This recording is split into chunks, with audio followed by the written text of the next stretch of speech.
السلام علیکم دوستو، آج ہم آپ کو بتائیں گے شیطان کا انجام۔ میرے دوستو، شیطان کو جہنم میں شدید عذاب دے کر پوچھا جائے گا، تو نے عذاب کو کیسے پایا؟ جواب دے گا، بہت سخت۔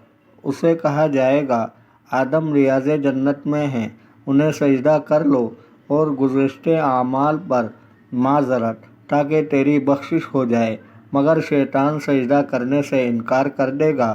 پھر اس پر عام جہنمیوں کی نسبت 70,000 گنا زیادہ عذاب بھیجا جائے گا۔ ایک روایت میں ہے کہ اللہ تعالیٰ ہر لاکھ سال بعد شیطان کو آنکھ سے نکال کر اسے آدم کو سجدے کا حکم دے گا، مگر وہ برابر انکار کرتا رہے گا اور اسے بار بار جہنم میں ڈالا جاتا رہے گا۔ سو اگر تم ابلیس سے نجات حاصل کرنا چاہتے ہو تو رب کریم کی دامن رحمت سے چمٹ جاؤ اور اسی سے پناہ مانگو۔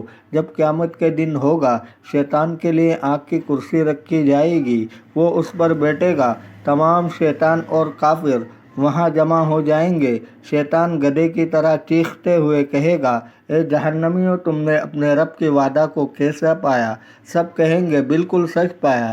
پھر وہ کہے گا، میں آج کے دن اللہ کی رحمت سے نا امید ہو گیا ہوں۔ تب اللہ تعالیٰ کی طرف سے فرشتوں کو حکم ہوگا کہ اس پر، اس کی پیروی کرنے والوں پر آگ کے ڈنڈے برساؤ۔